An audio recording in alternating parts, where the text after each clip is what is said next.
아빠, 나 하버드 붙었어. 근데 못 가. 내가 가버리면 우리 할머니는 누가 지켜? 나 잘 살자고 아픈 할머니 혼자 두고 갈 순 없잖아. 소녀가 빗물에 젖은 종이를 가슴에 품으며 오열했습니다. 소녀의 목소리는 금방이라도 끊어질 듯 위태로웠습니다. 나무 뒤에 숨어있던 노인은 숨죽인 채 소녀의 뒷모습을 지켜보았습니다. 아빠가 그랬잖아. 우리 세아는 똑똑하니까 나중에 꼭 훌륭한 의사가 될 거라고. 사람 살리는 의사 되라고.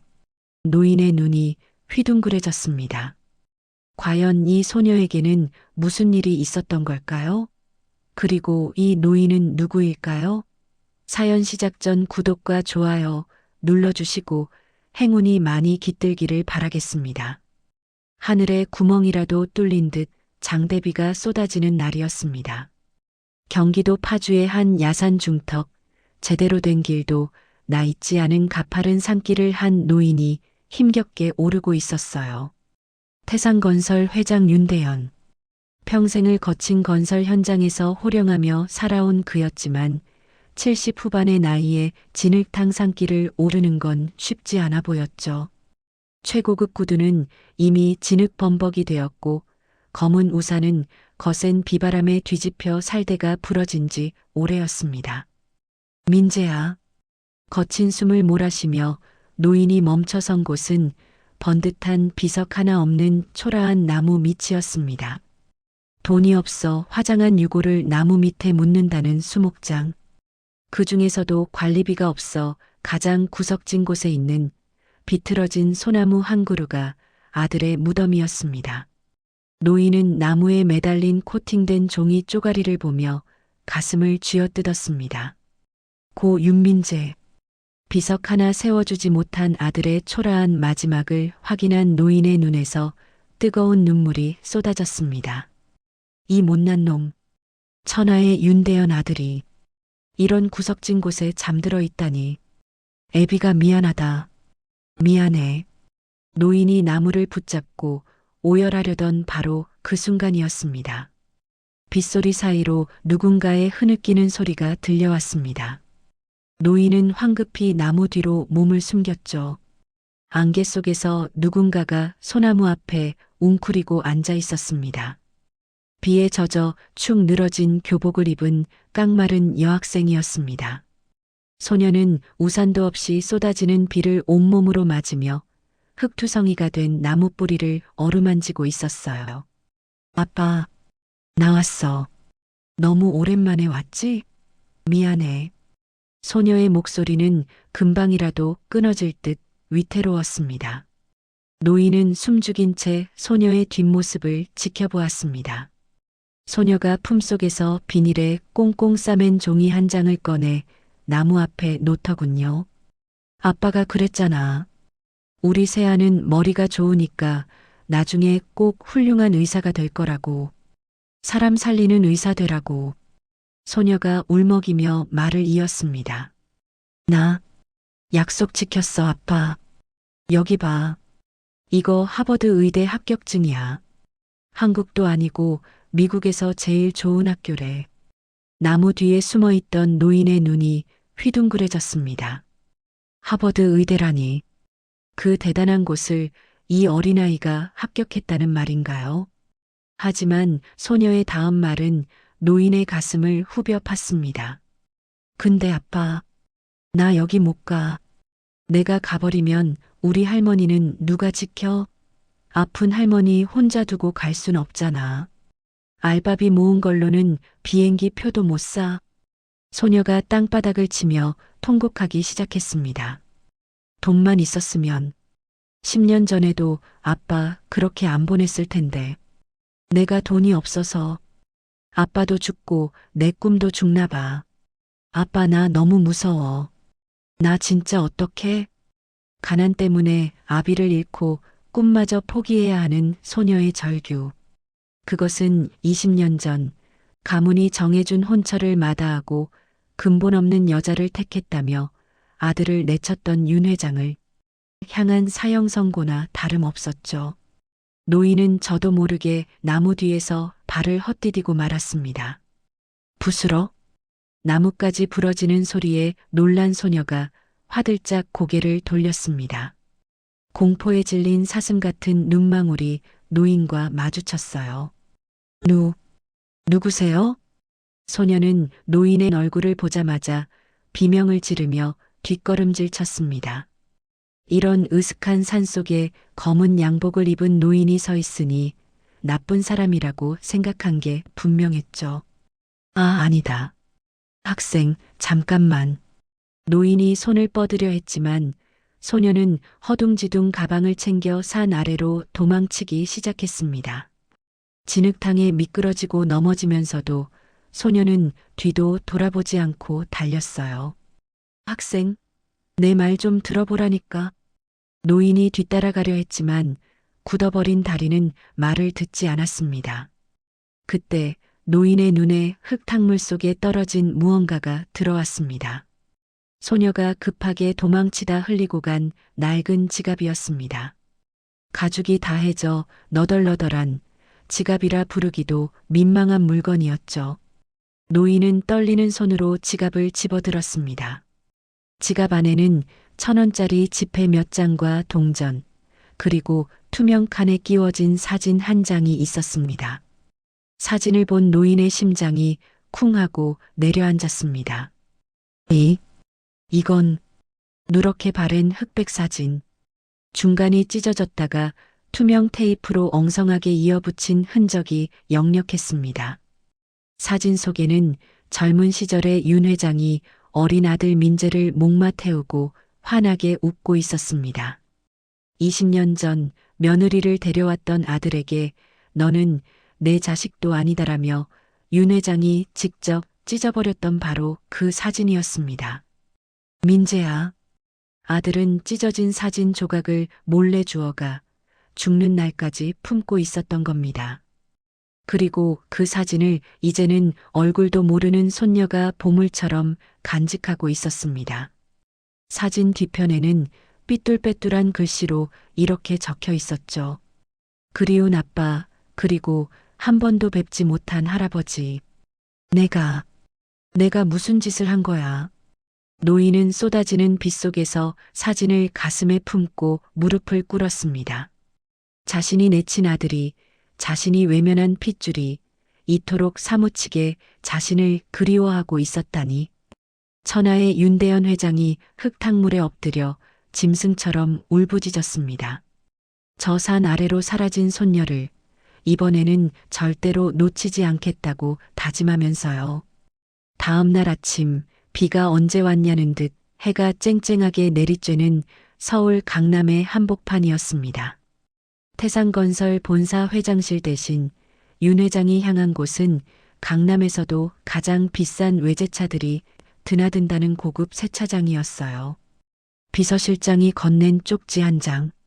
그곳에는 손녀 윤세아가 일하고 있는 장소가 적혀 있었으니까요. 회장님, 저 학생입니다. 차 안에서 창문을 내린 윤 회장의 눈이 비서실장의 손끝을 따라갔습니다. 숨이 턱 막혀왔습니다. 뜨거운 뙤약볕 아래 깡마른 여학생 하나가 자기 몸집보다 큰 대형 세단 바퀴를 닫고 있었거든요. 어제 빗속에서 봤던 그 아이 세아였습니다. 세아는 땀을 비오듯 흘리며 타이어 휠 구석구석을 칫솔로 문지르고 있었습니다. 윤 회장은 떨리는 손으로 차 문을 열고 내리려 했습니다. 당장이라도 가서 그 고사리 같은 손을 잡아주고 싶었으니까요. 너 지금 뭐 하는 거야? 그때였습니다. 세차장 안이 쩌렁쩌렁 울리도록 날카로운 고함이 터져 나왔습니다. 세아가 닦고 있던 외제차의 주인이었습니다. 온몸을 명품으로 휘감은 중년 여자가 세아를 향해 삿대질을 해대고 있었죠. 너 눈이 삐었니? 여기 기스 난 거 안 보여? 아까 내가 걸레질하면서 긁었잖아. 여자는 세아의 어깨를 손가락으로 쿡쿡 찌르며 몰아붙였습니다. 세아가 당황하며 허리를 숙였습니다. 사모님, 죄송합니다. 그런데 저는 정말 부드러운 천으로만 닦아서 뭐, 말대꾸? 이게 어디서 따박따박 말대꾸야? 너 이거 얼마짜리 차인 줄이나 알아? 여자의 목소리가 점점 더 커졌습니다. 주변에 있던 다른 손님들과 직원들의 시선이 모두 그쪽으로 쏠렸죠. 하지만 누구 하나 세아를 도와주려 나서는 사람은 없었습니다. 다들 귀찮다는 듯 혹은 재밌다는 듯 구경만 할 뿐이었어요. 세아의 얼굴이 수치심으로 붉게 달아올랐습니다. 하버드 의대에 합격한 소녀가 돈이 없다는 이유만으로 이런 모욕을 당하고 있는 겁니다. 죄송합니다. 제가 더 주의하겠습니다. 한 번만 봐주세요. 세아가 울먹이며 다시 한번 고개를 숙였습니다. 하지만 여자의 분은 풀리지 않는 듯 했습니다. 여자는 아이스 아메리카노 컵을 거칠게 흔들었고 차가운 커피가 세아의 얼굴로 튀어올랐습니다. 얼음과 차가운 커피가 세아의 머리카락과 얼굴을 타고 뚝뚝 흘러내렸습니다. 유니폼이 검은 커피 얼룩으로 엉망이 되었죠. 어머, 손이 미끄러졌네. 세차장인데 잘 됐네. 씻고 와. 여자는 코웃음을 치며 지갑에서 5만 원짜리 지폐 몇 장을 꺼내 바닥에 흩뿌렸습니다. 세탁비나 해. 그리고 사장 나오라고 해. 이런 애를 써서 내 차를 망쳐놔. 세차장 사장이 헐레벌떡 뛰어와 여자에게 연신 굽실거렸습니다. 그리고는 도리어 세아에게 소리를 질렀죠. 야, 윤세아. 너 당장 짐 싸서 꺼져. 재수없게 아침부터 손님 기분을 망쳐놓고 있어. 세아는 바닥에 떨어진 돈을 줍지도 못한 채 커피물이 뚝뚝 떨어지는 얼굴을 닦으며 입술을 깨물었습니다. 울지 않으려 안간힘을 쓰고 있었어요. 여기서 울면 정말로 비참해질까봐 독하게 눈물을 삼키고 있는 손녀의 모습. 그 모습을 멀리서 지켜보던 윤 회장은 주먹을 꽉 쥐었습니다. 손톱이 살을 파고들어 피가 배어 나올 정도였습니다. 저런 천벌을 받을 것들이. 윤 회장의 몸이 부들부들 떨렸습니다. 당장이라도 달려가 저 여자의 뺨을 올려붙이고 세차장을 몽땅 사버려서 사장을 무릎 꿇리고 싶었습니다. 하지만 윤 회장은 그럴 수 없었습니다. 지금 자신이 나서면 손녀가 더 놀라 도망칠지도 모른다는 생각, 그리고 무엇보다 자신이 10년 전 저질렀던 죄가 떠올랐기 때문이죠. 자신도 저 여자와 다를 바 없었습니다. 며느리를 내쳤던 자신이나 지금 저 여자나 무엇이 다르겠습니까? 회장님 가시겠습니까? 제가 처리할까요? 비서실장이 분을 참지 못하고 물었습니다. 윤 회장은 눈물을 머금은 채 고개를 저었습니다. 아니다. 두어라. 내가 직접 해야 해. 잠시 후 쫓겨난 세아가 세차장 구석 수도가에 쭈그리고 앉았습니다. 찬물로 얼굴에 묻은 커피를 씻어내더군요. 그러더니 주머니에서 퉁퉁 부른 초코파이 하나를 꺼내 허겁지겁 입에 넣었습니다. 점심도 못 먹고 일하다가 쫓겨났으니 얼마나 배가 고팠겠어요. 목이 메는지 가슴을 퉁퉁 치면서도 세아는 품속에서 젖지 않게 비닐에 싸둔 영어 단어장을 꺼내 들여다보고 있었습니다. 그 처절하고도 독한 모습에 윤 회장은 결국 참았던 눈물을 터뜨리고 말았습니다. 아이고, 내 새끼, 불쌍해서 어쩌나. 하버드 갈 머리를 가지고 저기서 저러고 있다니. 윤 회장은 차마 더 보지 못하고 차에 탔습니다. 그리고 비서실장에게 쉰 목소리로 명령했습니다. 최 변호사 불러. 당장 내 유언장 다시 쓴다. 그리고 저 세차장 주인놈이랑 저 여자 누군지 샅샅이 조사해놔. 네, 알겠습니다, 회장님. 출발하겠습니다. 비서실장이 시동을 걸자 윤 회장이 비서실장의 어깨를 꽉 잡으며 낮고 무거운 목소리로 말했습니다. 그리고 김 실장, 자네 나랑 30년 일했지?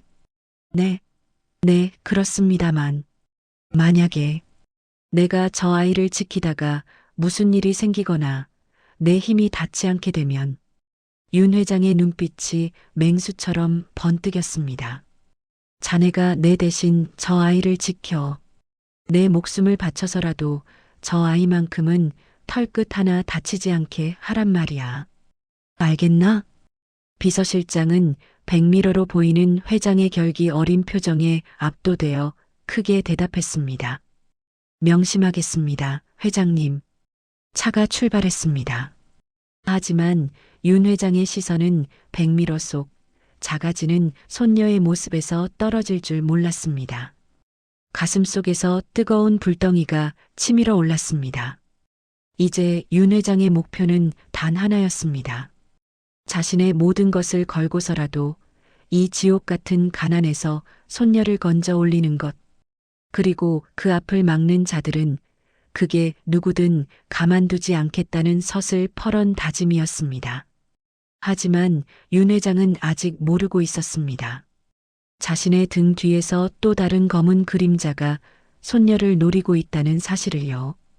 회사를 차지하기 위해 혈안이 된 조카 윤상훈 상무가 이미 세아의 존재를 눈치채고 움직이기 시작했던 겁니다. 고요하던 달동네의 정막을 깨는 둔탁한 소리가 옥탑방 철문을 뒤흔들었습니다. 세아는 깜빡 잠이 든 외할머니가 깰까봐 황급히 이불을 덮어주고 현관 쪽을 바라보았어요. 이 밤중에 찾아올 사람이 없는데 빚쟁이들이라도 들이닥친 걸까요? 누구세요? 세아가 떨리는 목소리로 물었지만 대답 대신 낡은 문고리가 부서질 듯 돌아가더니 철문이 거칠게 열렸습니다. 찬바람과 함께 검은 양복을 입은 사내들이 좁은 방 안으로 우르르 들이닥쳤습니다. 그들은 신발도 벗지 않은 채 흙투성이 구두로 세아가 매일 닦는 장판을 짓밟고 들어왔죠. 당신들 뭐예요? 왜 남의 집에 신발을 신고 들어와요? 세아가 소리치며 막아서려 했지만 덩치 큰 사내는 세아를 가볍게 밀쳐버렸습니다. 벽에 부딪힌 세아가 신음소리를 내며 주저앉을 때였어요.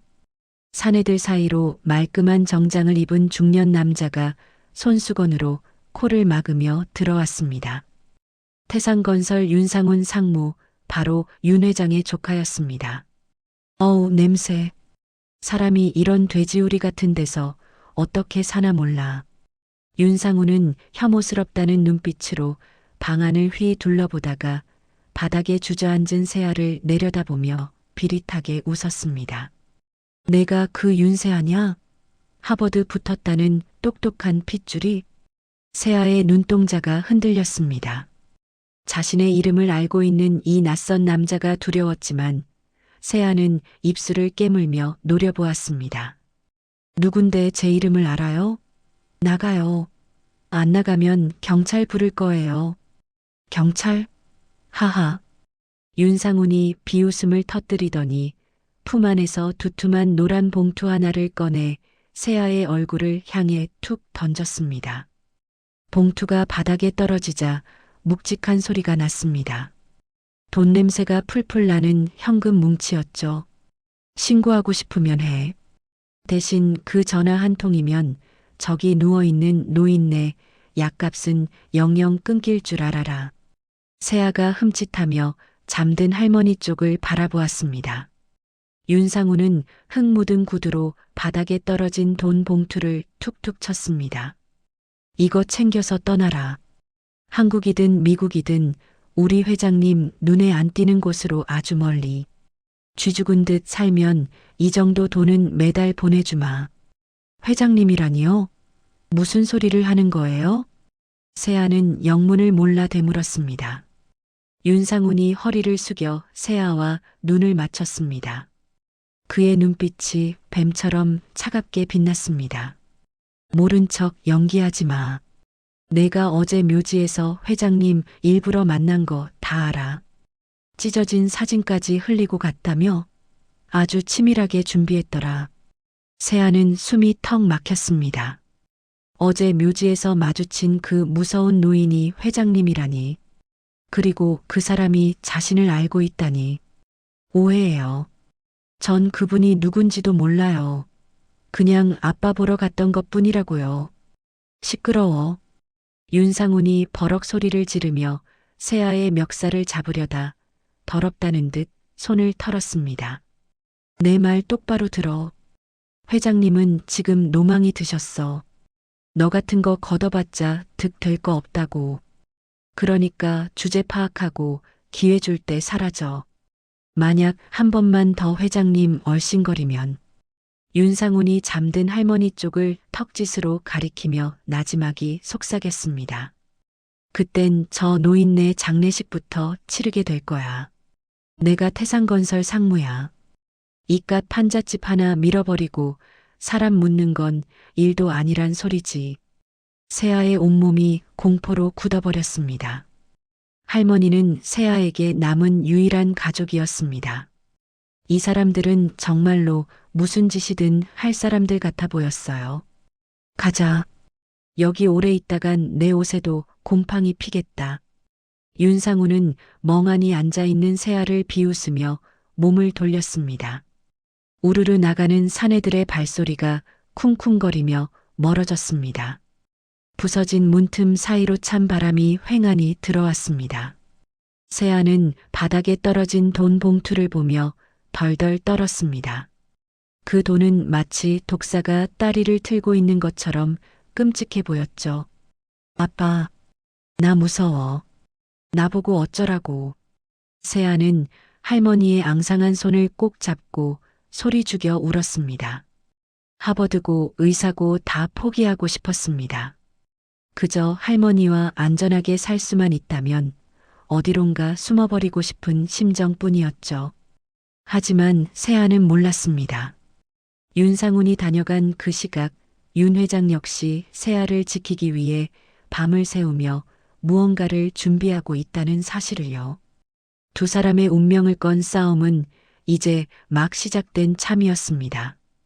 윤상훈이 던지고 간 돈 봉투가 방바닥에 덩그러니 놓여 있었습니다.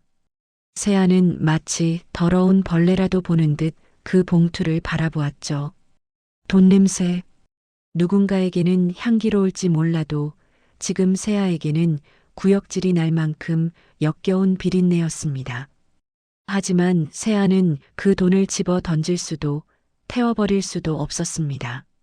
잠든 할머니의 거친 숨소리가 귓가를 때렸기 때문입니다. 할머니, 미안해. 내가 주제넘게 꿈을 꿨나 봐. 세아는 입술을 꽉 깨물었습니다. 입안에서 비릿한 피맛이 났습니다. 그녀는 구석에 처박혀 있던 낡은 노트북을 꺼냈습니다.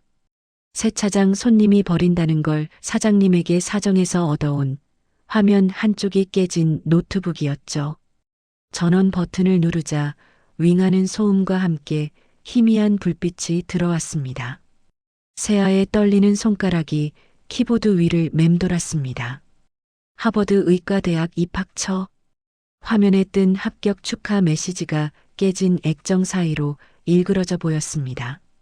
세아는 영어로 된 답장 메일 쓰기 버튼을 눌렀습니다. 입학 포기 의사 전달 제목을 적는 것만으로도 심장이 난도질 당하는 것 같았습니다. 낮에는 세차장에서 물벼락을 맞고 밤에는 고깃집 불판을 닦으며 잠을 줄여가며 단어를 외우던 시간들이 주마등처럼 스쳐 지나갔습니다. 아빠가 보고 싶어 할 텐데, 우리 딸 의사 된 거 하늘에서 제일 자랑스러워 할 텐데. 세아의 눈에서 굵은 눈물방울이 뚝뚝 떨어져 키보드 자판을 적셨습니다. 하지만 윤상훈의 서늘한 협박이 귓가에 맴돌았습니다. 내 할머니 장례식부터 치르게 될 거야. 세아는 흐느끼며 자판을 두드리기 시작했습니다. 입학을 포기합니다. 합격을 취소해 주십시오. 마침표를 찍는 손가락이 덜덜 떨렸습니다. 이제 전송 버튼만 누르면 기적처럼 찾아왔던 하버드라는 꿈은 영영 사라지는 겁니다. 윤 회장은 비서실장이 가져온 보고서를 보며 손을 부들부들 떨고 있었습니다. 보고서에는 조금 전 세아의 옥탑방을 드나든 윤상훈 상무의 사진이 찍혀 있었으니까요. 이 짐승만도 못한 놈이. 윤 회장이 벼락 같은 고함을 지르며 찻잔을 바닥에 집어 던졌습니다. 산산조각난 도자기 파편이 카펫 위로 튀었습니다. 비서실장이 고개를 숙인 채 다급하게 보고했습니다. 상무님이 용역들을 대동해서 협박을 한 것 같습니다. 아가씨가 지금 당장이라도 떠날 준비를 하는 눈치입니다. 감히 내 핏줄을 건드려?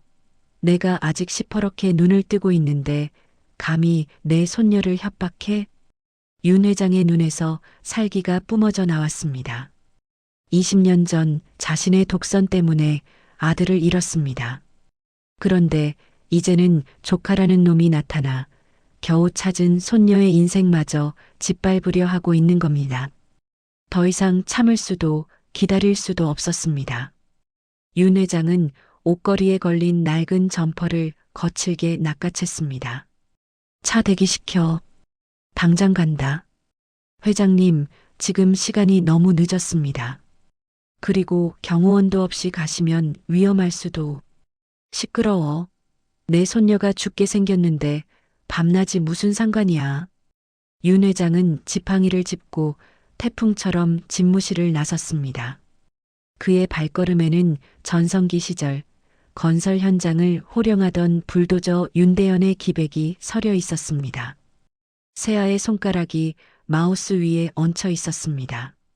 화면 속 전송 버튼 위에서 커서가 깜빡거리고 있었죠. 이것만 누르면 끝이다. 다시는 꿈 같은 거 꾸지 않고 그냥 죽은 듯이 살면 된다. 세아는 눈을 질끈 감았습니다. 안녕. 내 꿈. 세아가 검지손가락에 힘을 주어 버튼을 누르려는 찰나였습니다. 쾅! 갑자기 밖에서 옥탑방 철문이 부서질 듯한 굉음과 함께 열렸습니다. 깜짝 놀란 세아의 손이 미끄러지며 노트북이 바닥으로 떨어졌습니다. 노트북 배터리가 분리되며 화면이 까맣게 꺼져버렸습니다. 누구세요? 세아는 공포에 질려 뒷걸음질 쳤습니다. 윤상훈이 다시 온 걸까요? 아니면 돈을 받고도 할머니를 해치러 온 걸까요? 세아는 엉금엉금 기어 할머니 앞을 막아서며 현관 쪽을 노려보았습니다. 어둠 속에서 헐떡이는 거친 숨소리가 들려왔습니다. 그리고 달빛을 등지고 선 한 노인의 그림자가 방 안으로 길게 드리워졌습니다. 윤상훈이나 용역 깡패가 아니었습니다. 어제 묘지에서 그리고 오늘 세차장에서 마주쳤던 바로 그 노인, 윤 회장이었습니다. 하지만 어제와는 눈빛이 달랐습니다. 슬픔과 후회 대신 모든 것을 집어삼킬 듯한 분노와 결의가 이글거리고 있었습니다. 학생, 아니 아가야. 윤 회장이 지팡이를 짚고 천천히 방 안으로 들어섰습니다. 그의 시선이 바닥에 떨어진 돈 봉투와 꺼져버린 노트북, 그리고 공포에 질린 손녀에게 꽂혔습니다. 그깟 돈 몇 푼에 내 인생 팔지 마라. 윤 회장의 굵은 목소리가 좁은 옥탑방을 쩌렁쩌렁 울렸습니다. 누가 감히 내 허락도 없이 태산건설의 주인이 될 아이를 건드린단 말이냐. 윤 회장의 벼락 같은 호령의 좁은 옥탑방의 공기가 순식간에 얼어붙었습니다. 세아는 멍하니 입을 벌린 채 눈앞의 노인을 올려다보았어요. 어제 묘지에서 봤던 그 이상한 할아버지. 지금 자신의 방 안에 서서 호통을 치고 있는 겁니다. 누구세요? 왜 이러세요? 세아가 바닥으로 물러나며 물었습니다. 윤 회장은 지팡이를 짚은 손에 힘을 주며 바닥에 널브러진 돈 봉투를 내려다보았습니다. 조카 상훈이 던지고 간 그 더러운 돈 뭉치였죠. 윤 회장은 흙투성이 구두로 그 돈 봉투를 지시겨 밟았습니다. 이런 쓰레기 같은 돈으로 내 핏줄을 매수하려 들어? 상훈이 이놈. 내 용서치 않겠다. 윤 회장이 천천히 고개를 들어 세아를 바라보았습니다. 그의 눈빛이 금세 물기로 촉촉해졌습니다. 방금 전에 사자 같은 기세는 온데간데 없고 죄책감 가득한 노인이 되어 손을 뻗었습니다. 아가, 많이 놀랐느냐? 나다. 내가 내 할아버지다. 네. 세아의 눈동자가 지진이라도 난 듯 흔들렸습니다. 할아버지라니. 태어나서 한 번도 본 적 없는 아빠가 그토록 그리워했던 그 존재가 지금 눈앞에 있다고요? 그래. 내가 태상건설 회장 윤대현이다. 내 아비 민재를, 내 아들을 가슴에 묻은 못난 애비란다. 윤 회장의 고백에 세아는 숨이 턱 막혀왔습니다. 태상건설, 그리고 윤대현. 그 이름은 세아에게 낯선 이름이 아니었습니다. 아주 어릴 적부터 아빠가 술에 취하면 불렀던 이름, 그리고 10년 전 그 끔찍했던 밤에 자신이 울면서 전화를 걸었던 바로 그 대상이었으니까요. 아버지. 세아가 믿기지 않는다는 듯 중얼거렸습니다. 윤 회장은 그 부름에 감격하여 한 걸음 더 다가갔습니다. 그래, 오냐? 내가 너무 늦게 왔다.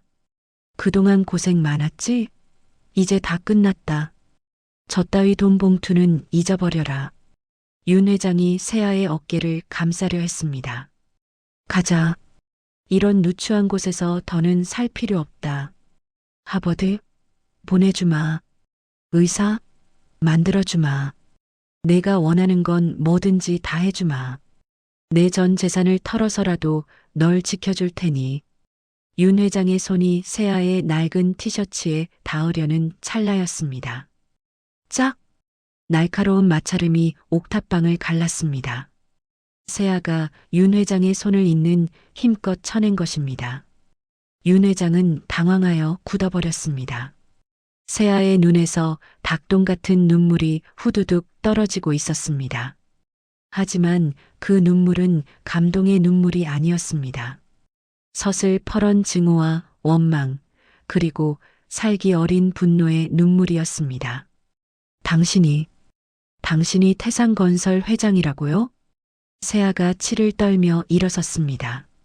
당신이 우리 할아버지라고요? 그래서요? 이제 와서 뭘 어쩐다고요? 아가, 왜 그러느냐? 내가 미안하다. 내가 너를 몰라봐서. 몰라봐서요? 거짓말하지 마세요. 세아의 비명이 터져나왔습니다. 당신은 몰랐던 게 아니야. 알면서도 죽인 거야. 우리 아빠를 당신이 죽였다고. 윤 회장은 망치로 뒤통수를 맞은 듯 멍해졌습니다. 죽였다니. 이게 무슨 소리일까요?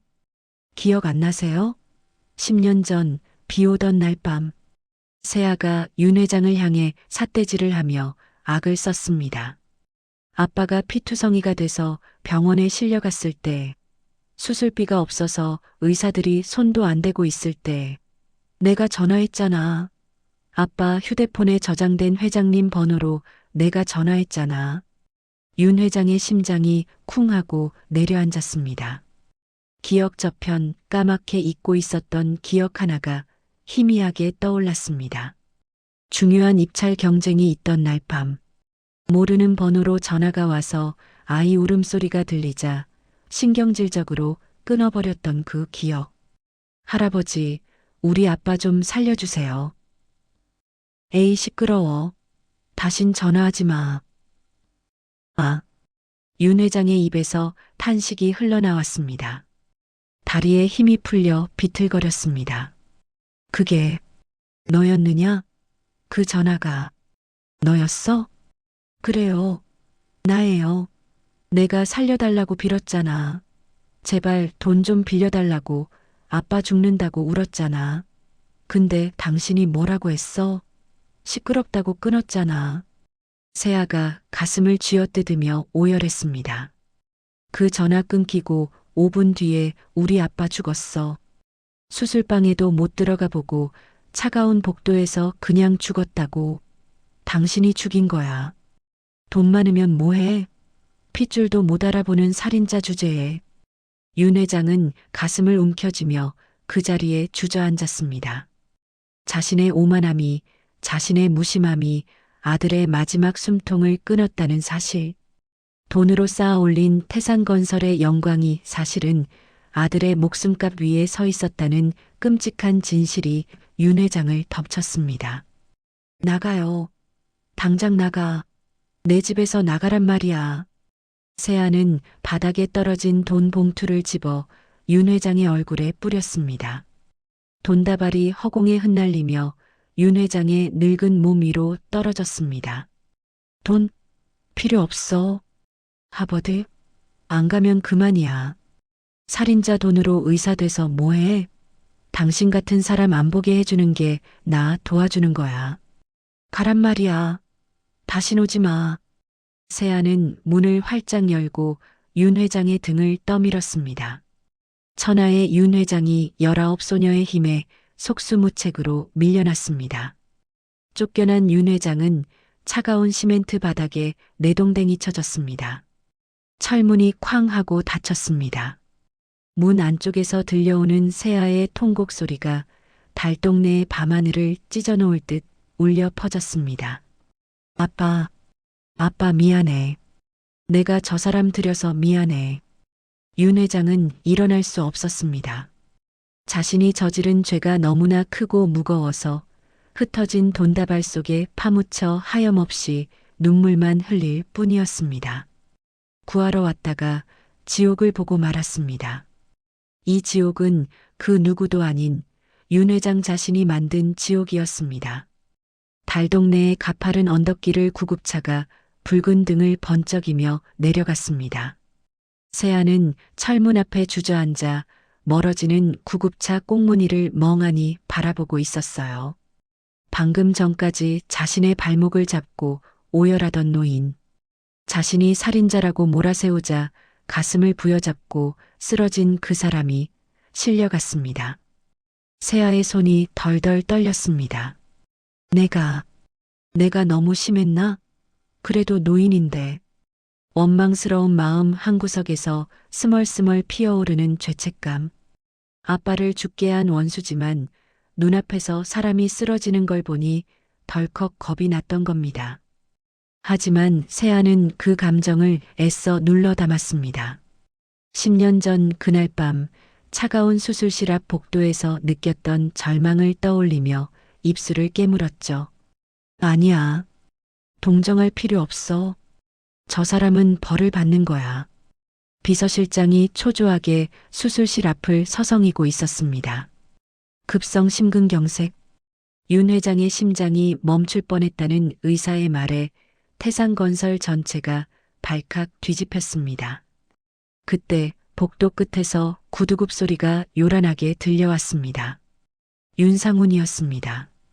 그는 짐짓 걱정스러운 표정을 짓고 있었지만 눈빛만은 묘하게 번들거리고 있었죠. 김 실장, 회장님은 어떠셔? 돌아가신 거야?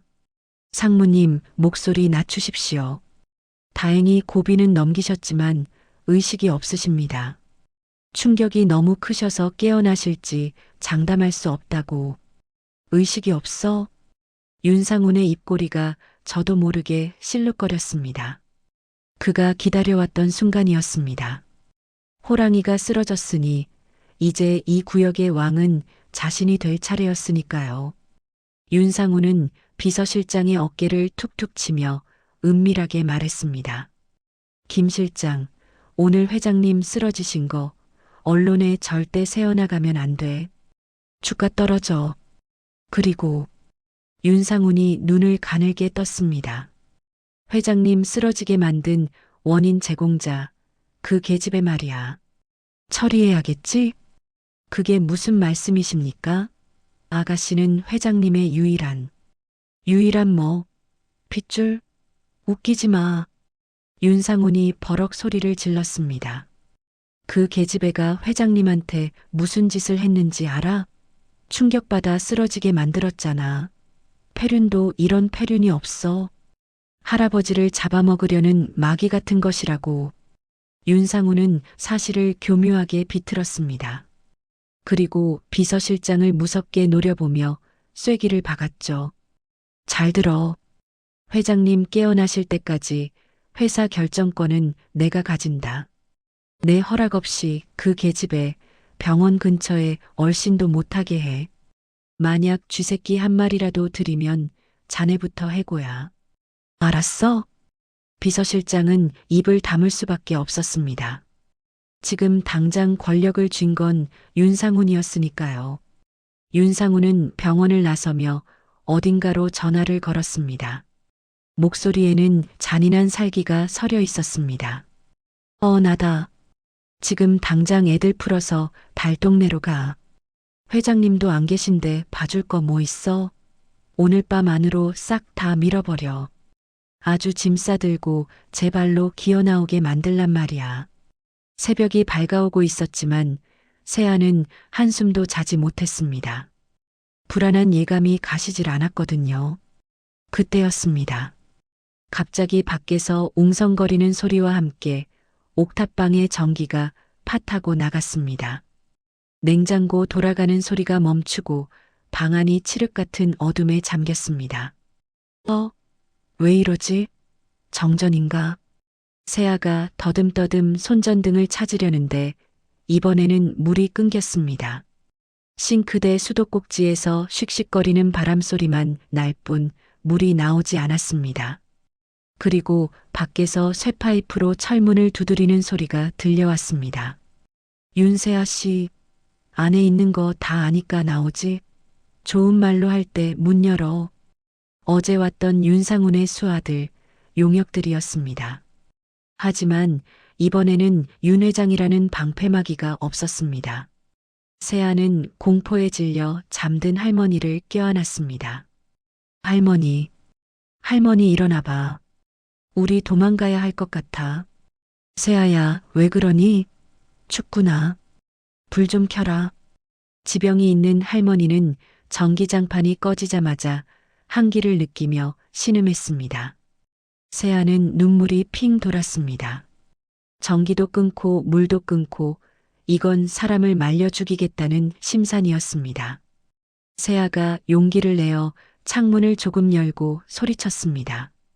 당신들 뭐 하는 짓이야? 당장 안 가? 경찰 부를 거야. 그러자 밖에서 비웃음 섞인 목소리가 들려왔습니다. 경찰? 불러봐. 우린 그냥 철거 예정 건물 안전 점검하러 온 거야. 근데 아가씨, 할아버지가 쓰러지셨다며? 자기 때문에 할아버지가 사경을 헤매는데 잠이 와? 독하다 독해.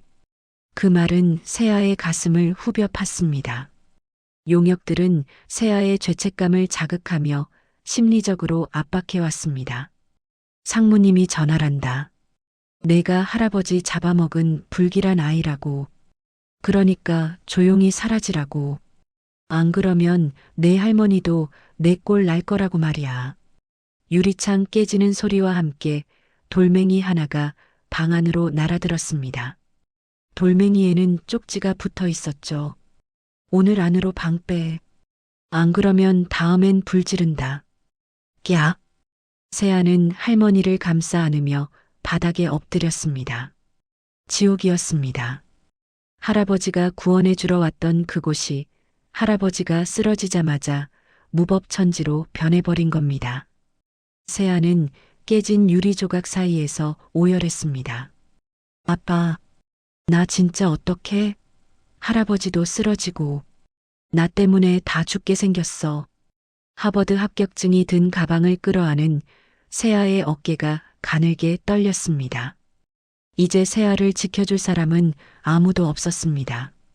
윤 회장은 병상에 누워있고 밖에는 늑대들이 문을 부수려 하고 있었으니까요. 세아는 선택해야 했습니다. 이대로 앉아서 당할 것인가 아니면 자존심이고 뭐고 다 버리고 살 길을 찾아야 할 것인가. 어둠 속에서 세아의 눈빛이 독하게 빛나기 시작했습니다. 날이 밝았습니다. 부서진 창문 틈으로 들어온 햇살이 웅크리고 앉아있던 세아의 얼굴을 비쳤습니다. 세아의 눈은 퉁퉁 부어 있었지만 눈동자만큼은 전날의 공포가 아닌 서늘한 도끼로 번들거리고 있었죠. 다 찢어진 교복 대신 장롱 깊숙이 넣어뒀던 가장 깨끗한 사복으로 갈아입었습니다. 그리고 품속에는 찢어진 가족사진과 하버드 합격증, 이 두 가지를 단단히 챙겨 넣었습니다. 할머니, 나 다녀올 때가 있어. 문 꼭 잠그고 누구 와도 절대 열어주지 마. 세아야, 어디 가려고? 위험하다. 아니, 나 이제 안 도망가. 그 사람들이 바라는 게 그거잖아. 내가 쥐 죽은 듯 숨어 있는 거. 근데 나 그렇게는 못해. 세아는 할머니의 거친 손을 한번 꽉 잡아주고는 옥탑방을 나섰습니다. 그녀가 향한 곳은 태산건설도 경찰서도 아니었습니다. 바로 윤 회장이 입원해 있는 서울대학교 병원, 그것도 가장 경비가 삼엄하다는 VIP 병동이었습니다. 병동 입구에는 덩치 큰 경호원들이 버티고 서 있었습니다. 세아가 다가가자 경호원이 팔을 뻗어 막아섰습니다. 학생, 여기는 관계자 외 출입 금지야. 돌아가. 비켜요. 저 안에 있는 윤대현 회장님, 제 할아버지예요. 세아의 당돌한 말에 경호원들이 서로를 쳐다보며 비웃었습니다. 할아버지? 야, 개나 소나 다 회장님 손녀래. 안 꺼져? 그때 엘리베이터 문이 열리며 윤상훈이 걸어 나왔습니다. 세아를 발견한 윤상훈의 얼굴이 귀신이라도 본 듯 일그러졌습니다. 너, 내가 여기가 어디라고 기어와? 내 말이 웃음이야? 쥐도 새도 모르게 묻어버린다고 했지. 윤상훈이 세아의 멱살을 잡으려 손을 뻗었습니다. 하지만 세아는 피하지 않았습니다. 오히려 똑바로 고개를 들고 윤상훈을 노려보았죠. 묻어보세요. 여기 병원이에요. 보는 눈이 몇 개나 되는 줄 알아요? 세아가 주위를 둘러보며 소리쳤습니다. 지나가던 의사, 간호사, 환자 보호자들이 웅성거리며 쳐다보기 시작했습니다. 저 사람이 나 협박했어요. 우리 할아버지 쓰러지게 만들고 이제는 유산 가로채려고 손녀인 나까지 죽이려고 한다고요. 이 미친 계집애가 입 안 닥쳐? 윤상훈이 당황하여 얼굴이 불그락푸르락해졌습니다. 여론을 의식한 그는 차마 세아를 때리지 못하고 경호원들에게 소리쳤습니다. 뭐해? 당장 이 물건 끌어내. 정신병원에 쳐넣어버려. 경호원들이 세아의 팔을 억세게 붙잡았습니다. 하지만 세아는 바닥에 드러눕다시피 버티며 악을 썼습니다. 나 못 가. 할아버지 얼굴 보기 전엔 절대로 못 가. 이거 나. 그때였습니다. 병실 문이 벌컥 열리더니 비서실장이 뛰쳐나왔습니다. 소란스러운 소리에 놀라 나온 것이었죠. 바닥에서 질질 끌려가는 세아를 본 비서실장의 눈이 커졌습니다. 아, 아가씨? 김 실장님, 저 좀 도와주세요. 저 할아버지 좀 만나게 해주세요. 제발요. 세아가 비서실장을 보며 절규했습니다. 비서실장은 윤상훈의 눈치를 살피며 머뭇거렸습니다. 지금 권력은 윤상훈에게 있었으니까요. 하지만 비서실장의 뇌리에 윤 회장이 쓰러지기 전 남겼던 말이 스쳐 지나갔습니다. 저 아이, 내 목숨을 바쳐서라도 지켜야 해. 비켜라. 비서실장이 나지막이 말했습니다. 윤상훈이 기가 막히다는 듯 쳐다보았습니다. 뭐? 김 실장, 지금 돌았어? 누구한테 명령이야? 회장님이 찾으시던 분입니다. 핏줄을 내칠 권한 상무님께는 없습니다. 비서실장이 경호원들을 밀쳐내고 세아를 일으켜 세웠습니다. 윤상훈이 길길이 날뛰었지만 병원 직원들과 사람들이 지켜보는 앞에서 비서실장까지 폭행할 수는 없었습니다. 두고 봐. 너희 둘 다 내 손에 죽을 줄 알아. 윤상훈이 이를 갈며 물러섰습니다. 세아는 헝클어진 옷매무새를 다듬을 새도 없이 병실 안으로 뛰어들어갔습니다. 각종 의료 장비 소리가 삐 하고 규칙적으로 울리는 차가운 병실. 그곳에 천하의 윤대현 회장이 힘없이 누워 있었습니다. 어제까지만 해도 세차장에서 자신을 보며 울던 그 강인한 노인은 없었습니다. 아버지. 세아는 침대 옆으로 다가가 털썩 주저앉았습니다. 주름진 손에는 링거 바늘이 어지럽게 꽂혀 있었습니다. 세아는 그 차가운 손을 조심스럽게 잡았습니다. 자신이 10년 전 전화를 끊어서 죽게 만들었다고 원망했던 그 손. 하지만 어제는 자신을 지키려다 쓰러진 손. 일어나요. 제발 일어나세요. 세아가 윤 회장의 손등에 얼굴을 묻고 오열했습니다. 나 용서 안 했단 말이야. 아직 따질 거 많단 말이야. 이렇게 자면 어떡해. 나 아빠도 잃었는데 할아버지까지 잃으면 나 진짜 고아된단 말이야. 세아의 눈물이 윤 회장의 손을 적셨습니다. 그때였습니다. 미동도 없던 윤 회장의 손가락이 아주 미세하게 움찔했습니다. 기계음 소리가 삐하고 길어지더니 심박수 모니터가 요동치기 시작했습니다. 밖에서 지켜보던 윤상훈의 얼굴이 공포로 하얗게 질렸습니다. 설마 깨어나는 거야? 의료진들이 한바탕 휩쓸고 지나간 병실에는 무거운 침묵만이 감돌았습니다. 주치의가 차트를 넘기며 침통한 표정으로 입을 열었어요. 천만다행으로 의식은 돌아오셨습니다. 하지만 뇌경색 여파로 전신마비가 왔습니다. 현재로서는 말을 하실 수도 몸을 움직이실 수도 없습니다. 그저 듣는 것만 가능한 상태입니다. 청천벽력 같은 진단이었습니다. 세아는 억장이 무너져 내리는 듯 했습니다.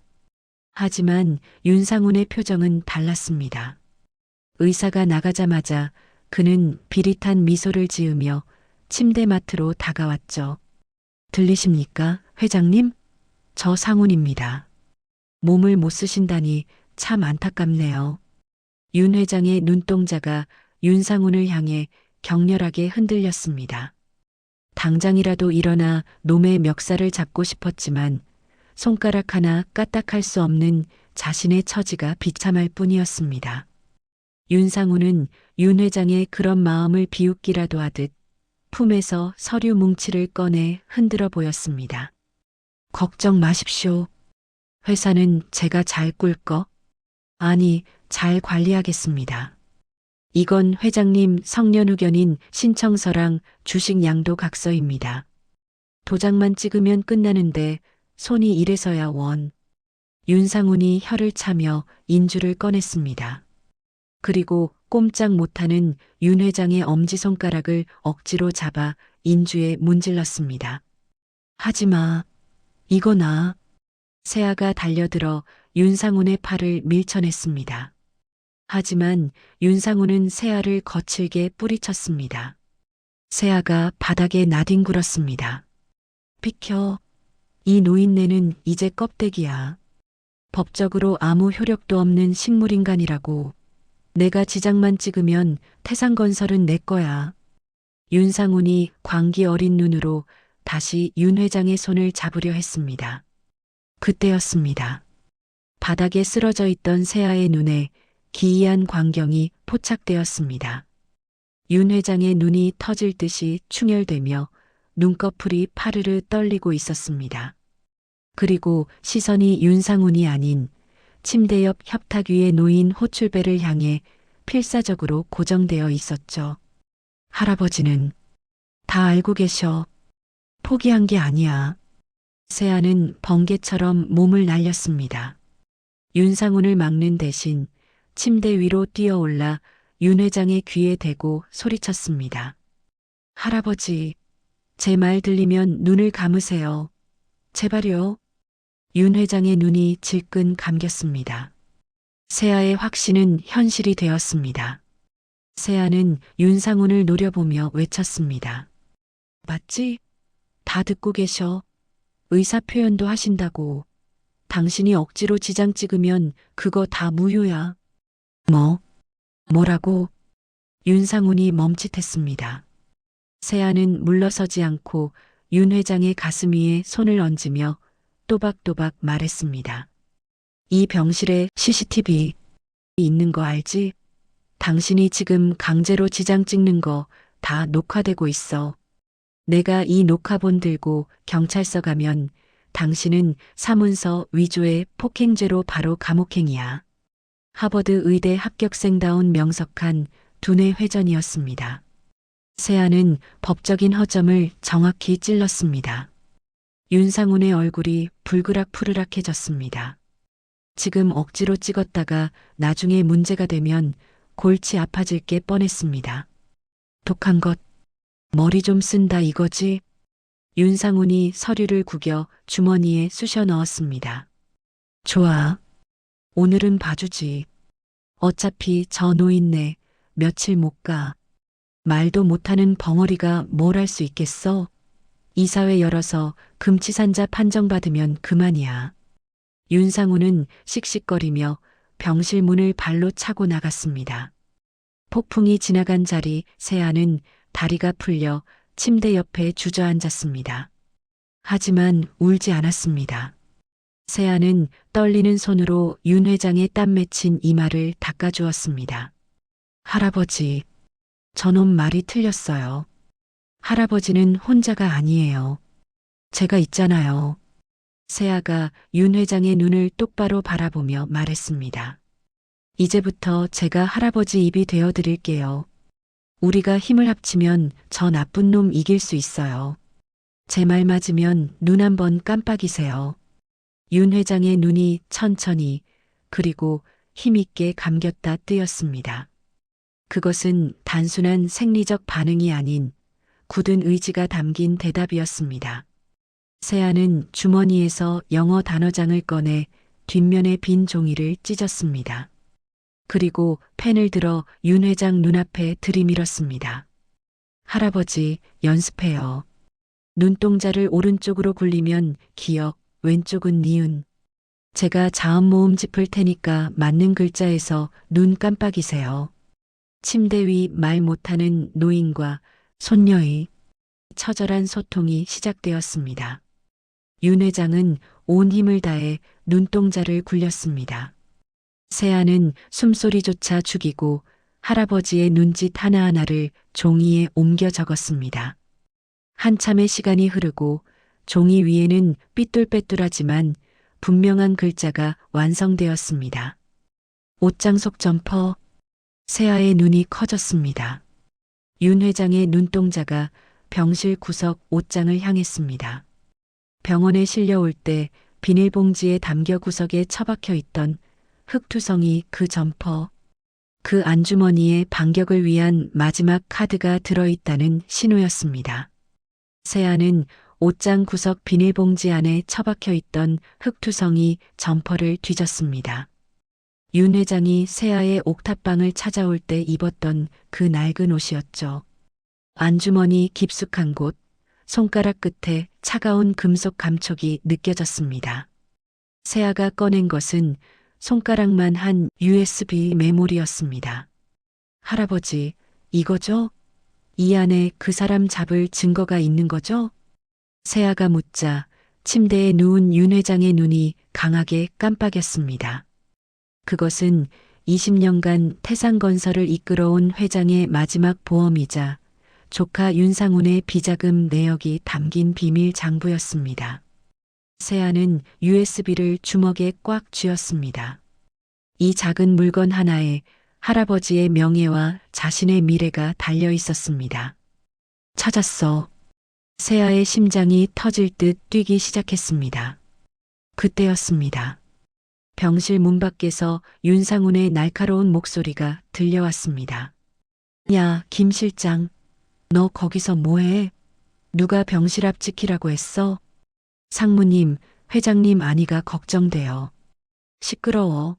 당장 꺼져. 그리고 너희들 저 안에서 그 계집애 나오면 몸수색 철저히 해. 종이 쪼가리 하나라도 들고 나오면 안 돼. 알았어? 윤상훈이 눈치를 챈 것 같았습니다. 도간의 든쥐꼴이었습니다. 이대로 문을 열고 나가면 꼼짝없이 USB를 뺏기고 말 상황이었죠. 세아는 다급하게 주위를 둘러보았습니다. 창문은 15층이라 뛰어내릴 수 없었고 출입구는 단 하나뿐이었습니다. 세아의 시선이 윤 회장과 마주쳤습니다. 윤 회장의 눈빛이 문 쪽을 향해 격렬하게 움직였습니다. 가라. 어떻게든 나가라. 할아버지는 눈으로 소리치고 있었습니다. 할아버지, 저 믿으세요? 세아가 비장한 표정으로 물었습니다. 윤 회장이 눈을 질끈 감았다 떴습니다. 세아는 입술을 깨물었습니다. 그리고 주머니에서 휴대폰을 꺼내 아까 쫓겨났던 김 실장에게 문자를 보냈습니다. 1층 비상구 앞 차 대기시켜 주세요. 지금 내려갑니다. 전송 버튼을 누른 세아는 심호흡을 한번 크게 했습니다. 그리고 병실 벽에 붙어 있는 빨간색 버튼, 화재 비상벨을 향해 망설임 없이 소화기를 내리찍었습니다. 유리가 깨지는 소리와 함께 병원 전체를 뒤흔드는 굉음이 터져 나왔습니다. 화재 발생, 화재 발생.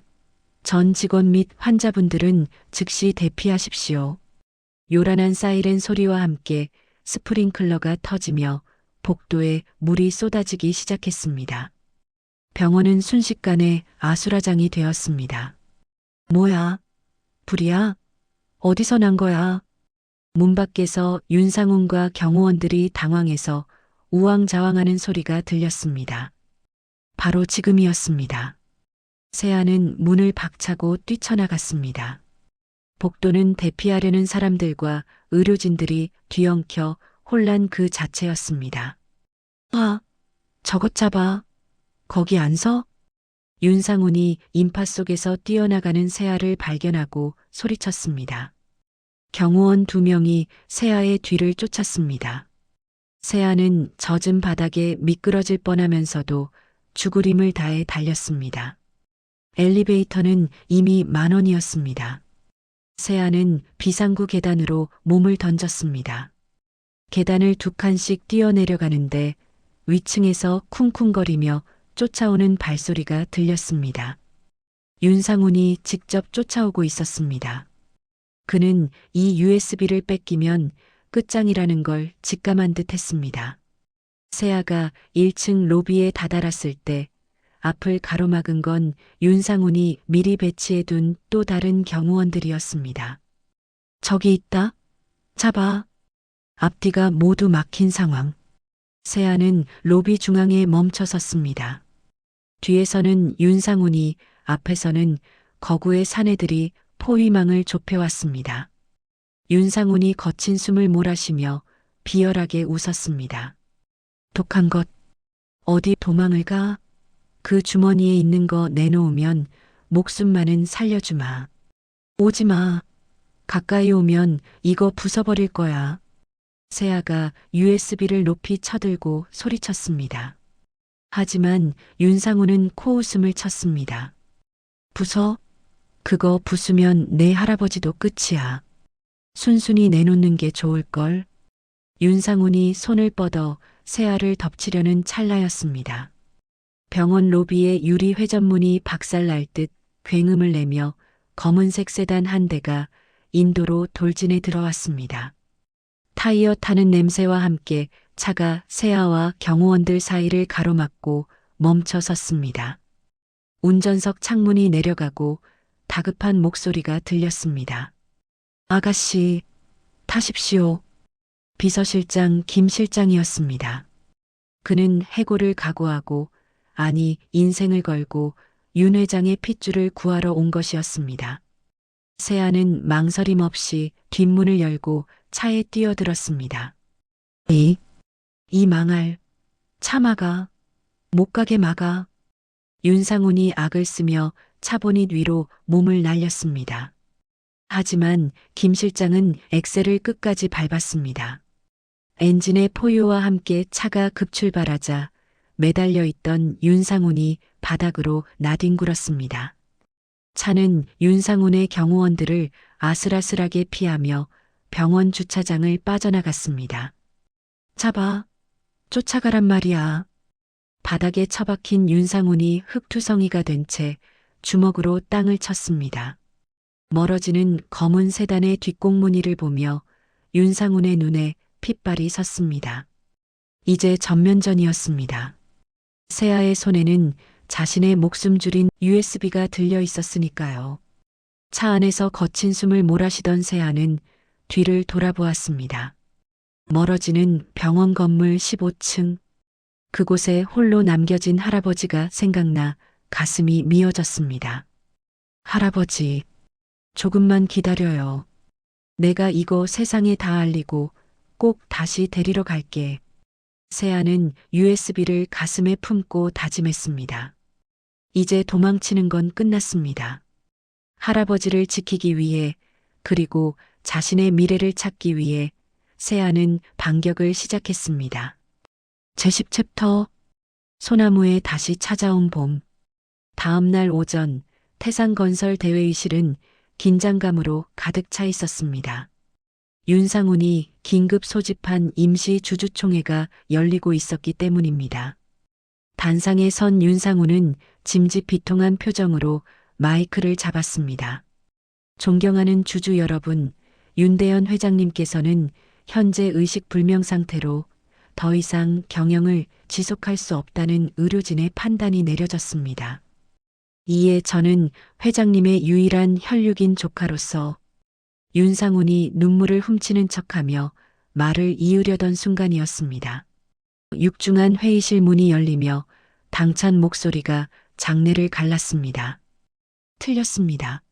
회장님의 유일한 혈육은 저 윤세아입니다. 좌중이 술렁거렸습니다.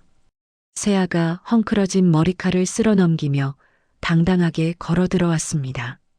그 뒤로 김 실장과 정복을 입은 경찰들이 따라 들어왔죠. 윤상훈의 얼굴이 사색이 되었습니다. 너, 내가 감히 여기가 어디라고. 여기가 어디긴요. 당신의 범죄를 밝힐 심판대죠. 세아는 손에 들고 있던 USB를 들어 보였습니다. 그리고 김 실장에게 눈짓하자 대형 스크린에 복잡한 표와 숫자들이 띄워졌습니다. 윤상훈이 수년간 회사 돈을 빼돌려 만든 비자금 장부 그리고 어제 병실에서 윤 회장의 손가락을 강제로 잡아 지장을 찍게 하려던 CCTV 영상이었습니다. 영상 속 윤상훈의 악랄한 모습에 주주들이 경악하며 웅성거리기 시작했습니다. 저런 천하의 페류나를 봤나? 회장님이 살아계신데 강제로 지장을 찍어? 저건 범죄야. 윤상훈은 단상에서 뒷걸음질 쳤습니다. 아니야. 저건 조작된 거야. 저 계집애가 꾸민 짓이라고. 조작? 그럼 이것도 조작인지 설명해 보시죠. 경찰이 다가와 윤상훈의 손목에 차가운 수갑을 채웠습니다. 윤상훈 씨, 당신을 업무상 횡령, 사문서 위조, 그리고 살인 미수교사 혐의로 체포합니다. 이거 내가 누군 줄 알아? 나 태산건설 상무야. 이거 안 풀어? 윤상훈이 발악하며 끌려나갔습니다. 그의 비명소리가 회의실 복도 끝까지 울려 퍼졌지만 그를 도와주는 사람은 아무도 없었습니다. 세아는 다리에 힘이 풀려 주저앉을 뻔했지만 김 실장이 든든하게 부축해 주었습니다. 세아의 눈에서 참았던 눈물이 흘러내렸습니다. 드디어 해낸 겁니다. 할아버지를 지켜낸 겁니다. 세아는 짐 가방을 챙겨든 채 휠체어에 앉은 윤 회장 앞에 무릎을 꿇고 앉았습니다. 할아버지, 저 다녀올게요. 윤 회장은 아직 말을 어눌하게 했지만 눈빛만은 따뜻했습니다. 그는 떨리는 손으로 세아의 볼을 어루만졌습니다. 가서 최고가 되어라. 가서 공부 열심히 해서 세상에서 제일 훌륭한 의사 돼서 돌아올게요. 그때까지 건강하셔야 해요. 아셨죠? 세아는 할아버지를 꼭 안아드렸습니다. 윤 회장의 눈가에도 이슬이 맺혔습니다. 그것은 이별의 슬픔이 아닌 희망찬 기다림의 약속이었습니다. 그로부터 5년이라는 시간이 흘렀습니다. 다시 봄이 찾아온 파주의 야산. 이제는 잘 닦인 산책로를 따라 백발의 노인과 세련된 정장을 입은 젊은 여성이 걸어 올라오고 있었습니다. 건강을 되찾아 지팡이 하나의 의지에 걷는 윤 회장, 그리고 하버드 의대를 졸업하고 돌아온 의사 윤세아였습니다. 할아버지, 힘들지 않으세요? 좀 쉬었다 갈까요? 허허, 아니다. 내 아들 보러 가는데 이 정도야 거뜬하지. 우리 손녀가 고쳐준 심장 아니냐. 두 사람은 어느새 소나무 앞에 도착했습니다. 5년 전 폭우가 쏟아지던 그날처럼 소나무는 그 자리에 묵묵히 서 있었습니다. 하지만 풍경은 달라져 있었죠. 초라했던 종이 쪼가리 대신 멋진 검은색 대리석 비석이 세워져 있었고 그 앞에는 싱싱한 국화꽃이 놓여 있었습니다.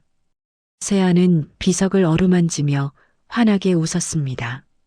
아빠 나왔어. 약속 지켰어. 나 진짜 의사 됐다? 이제 돈 없어서 수술 못 받는 사람 없는 세상 만들 거야. 할아버지가 재단도 만들어 주셨거든. 윤 회장도 비석 앞에 섰습니다. 그는 덤덤하지만 깊은 목소리로 아들을 불렀습니다. 민재야, 잘 있었느냐? 내 딸내미가 아주 기특하게 컸다. 나 같은 놈 핏줄에서 어찌 이런 보물이 나왔는지. 윤 회장이 눈시울을 붉히며 말을 이었습니다. 내가 널 춥게 해서 미안하다. 하지만 이제 걱정 마라. 내 남은 생은 이 아이와 내가 못다한 세상 목까지 사랑하며 살 테니까. 봄바람이 불어와 소나무 가지를 흔들었습니다. 마치 잘 오셨어요, 아버지. 고마워요, 우리 딸. 하고 대답하는 것 같았죠. 따스한 햇살이 두 사람의 어깨 위로 쏟아져 내렸습니다. 5년 전 억수같이 쏟아지던 빗물은 이제 두 사람의 마음속에 흐르는 생명수가 되어 있었습니다. 할아버지, 할머니가 집에서 맛있는 김치찌개 끓여놓고 기다리신대요. 그래, 가자. 오늘따라 배가 아주 고프구나. 세아는 할아버지의 팔짱을 꼈습니다. 윤 회장의 거친 손과 세아의 고운 손이 꼭 맞잡혔습니다.